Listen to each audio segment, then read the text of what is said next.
ginagamit niyo ba daw si Dito Karaig para kayo ay maging vlogger din? Oo naman.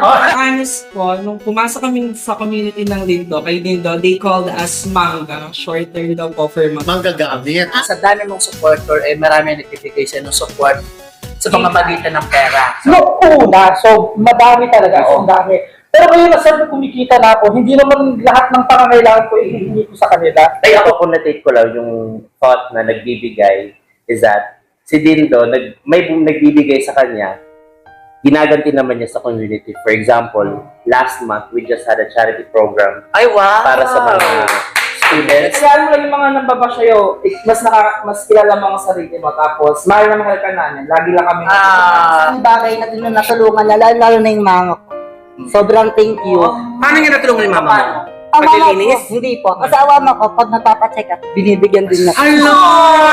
President ng FAMAS. Bakit yung tumatawa?